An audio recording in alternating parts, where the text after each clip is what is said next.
What is up, guys? MACABESPEED coming at ya.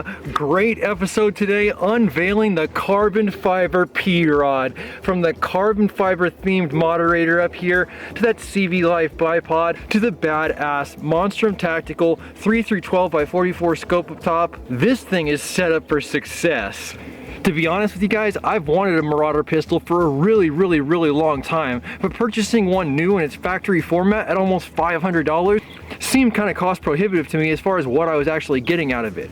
Found the new to me market to be a little bit better of a deal, and I picked this up from a good friend for a great deal. As you guys saw in the last video, the build for this was absolutely effortless, and I feel like we've got a great combination of parts here to be successful. As you guys see me do with pretty much every single platform that I own, I always like to go ahead and do some ammunition testing for you guys. Pretty much the community has already dictated that Crossman Premier hollow points are one of the most accurate ammunitions in this rifle. I got a brand new tin of some RWS Super Point that I'd also like to go ahead and try this platform just because of the cool sound that pointed pellets make when they fly down range and hit a target. If you guys shot pointed pellets before, you know what I'm talking about. They just make a certain sound. I do have a magazine of RWS Super Points loaded up, and I also have a magazine of Crossman Premier hollow points loaded up as well. This pistol's currently sitting at 2,000 PSI because 3,000 PSI hasn't been shown to get the best accuracy. And that is really what I do want from this platform. Starting it off with the tried and true, gonna hit those Crossman Premier hollow points first from 2,000 PSI. After we get through this magazine, I'm gonna go ahead and fill this pistol back up to that 2,000 PSI mark and keep that pressure consistent for you guys so you can see what kind of accuracy you might be able to extract at that pressure. Oh shit, this is good glass. It's too tall. Like, physically this is too tall up. I do need some type of cheek thing.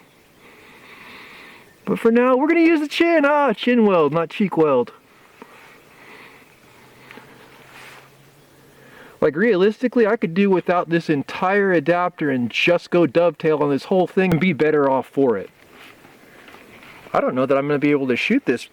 I don't know that I'm going to be able to correctly shoot this thing with this like this.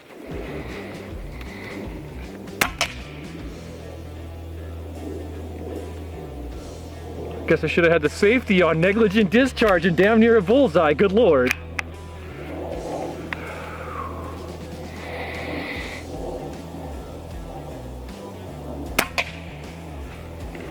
Better. I'm gonna get ripped in the comments for this whole hand on the stock cheek weld thing, but I think that we're learning a valuable lesson here. Either you have to put some type of cheek riser on this stock, or you gotta go with some real low rings.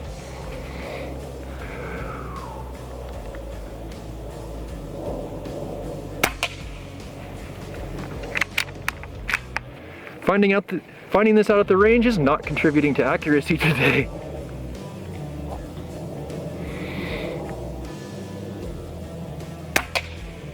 Better. Let's focus.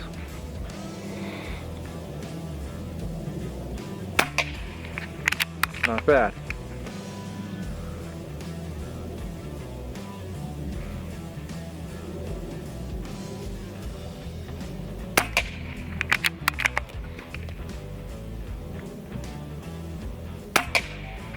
Not bad. This is not bad. I'm not putting together the one whole group that Ted's holdover is capable of, but I'm not Ted's holdover.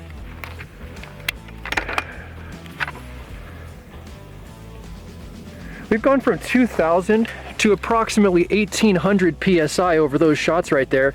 Because I'm not trying to put together a tethered test for you guys, and the pressure is really close to what we started out with, I'm just gonna continue at 25 yards with these super points. Listen close on this, I'm telling you guys, listen close.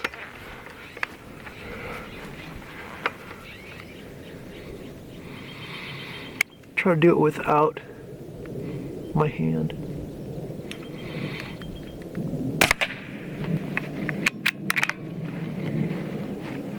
It's just not possible. I have to have my hand at the cheek rest.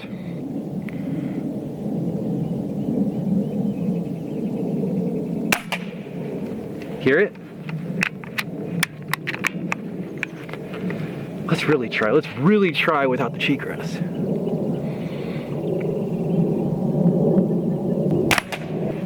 Nah, it's just not possible. God, I'm gonna get ripped in the comments. Whatever, don't like it, don't look.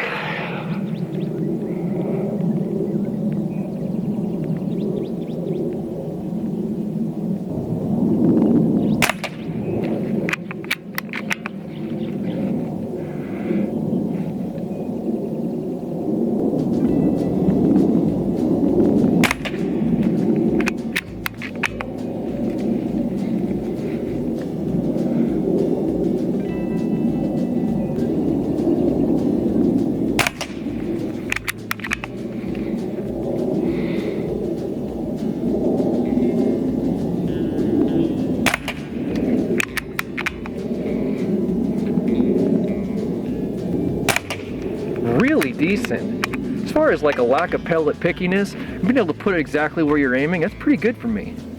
2 magazines in, and we've gone from 2,000 to 1,500 PSI. Very conservative usage on the air charge. Absolutely pleased with this.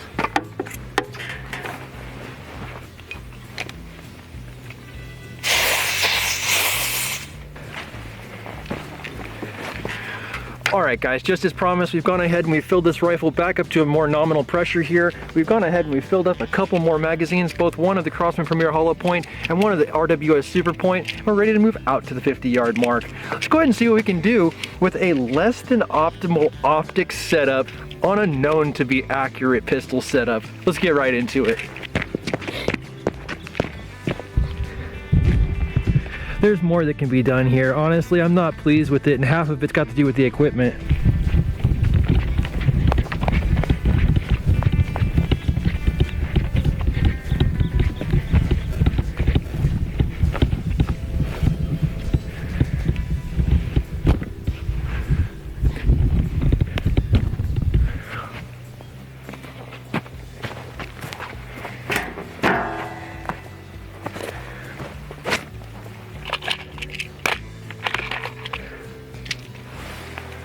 All right, having made the arduous trek out from the 50-yard mark, safety on to prevent negligent discharges, ready to do this. Same as previously, we're gonna go on the right-hand side target for these Premier Hollow Points and see how we do at 50. I don't know if we'll need any holdover or not, we'll see what happens. Fucking hate this hand thing.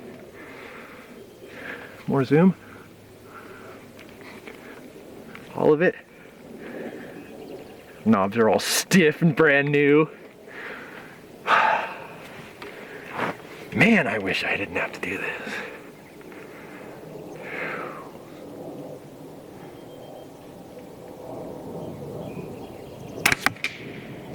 Oh, it's so cool.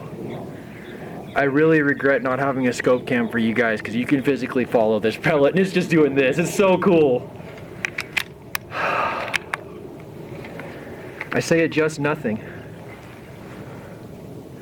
Well, yeah, I say adjust nothing. For the sake of the test, I want to adjust nothing and just group.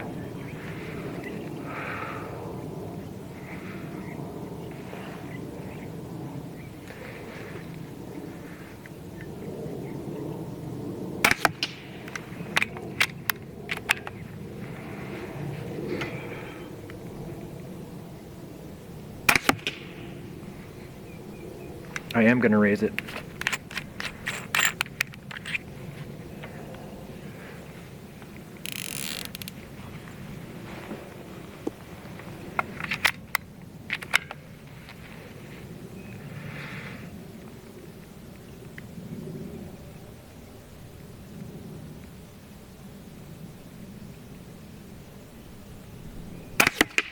Oh, come on. Mini Ted's holdover.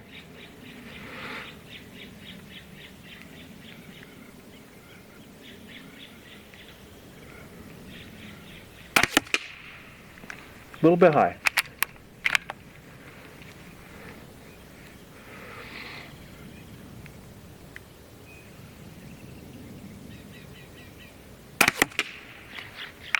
It's a hitter. 50 yards, it's a hitter.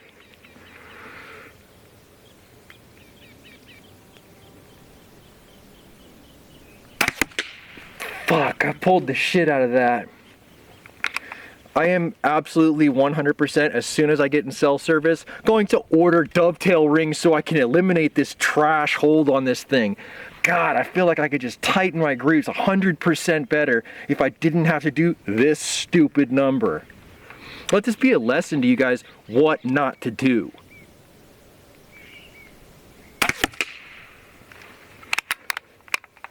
That's the end of the magazine. I think we learned a lot there. I think A, Ted's holdover was absolutely hitting it over the head with integrity, that this little pistol is exactly as accurate as he was depicting it to be. And B, my excitement to get something on the range and shoot something new for you guys has made this setup completely off in left field as far as this optic is concerned. I cannot overstate it. No amount of saying it enough will say that this is way too high on this rail to be useful.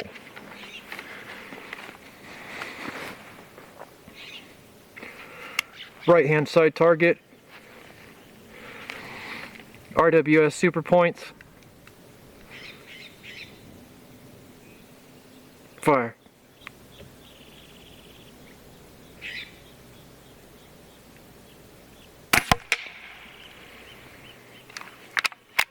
Listen close. Just listen for that pointed pellet sound.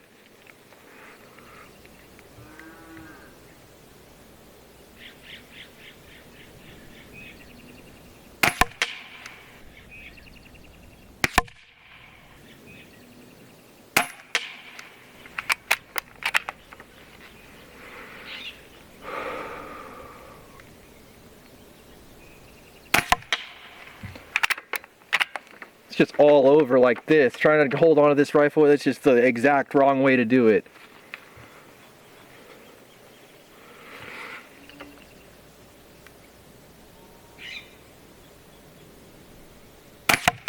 Fuck. It's just examples in how to do it wrong here, guys. Honestly, you see that left to right group, and it's because the whole gun is like this in the bog pod, because I have nothing up front to be able to stabilize it like I would in traditional video.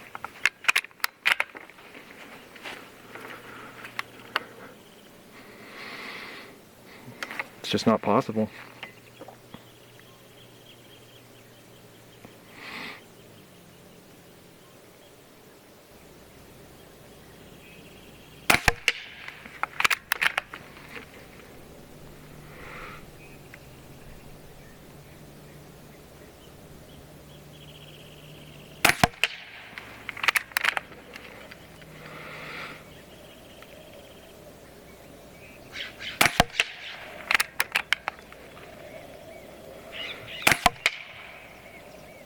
Okay, once again, the safety thing causes an ND.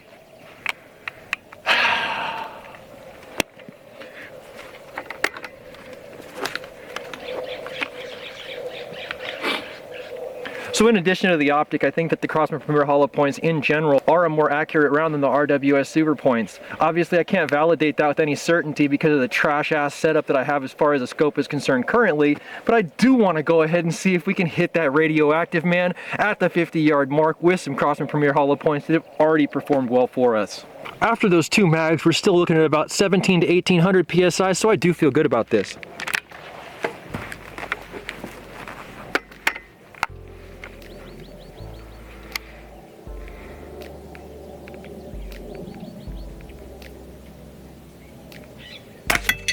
Hit.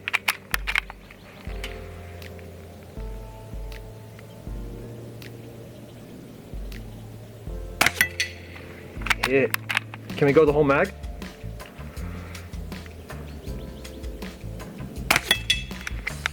Maybe.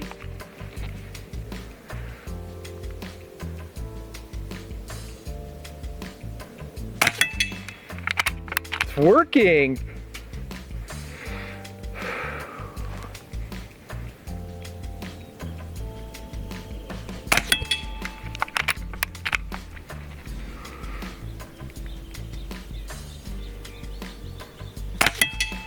Hits.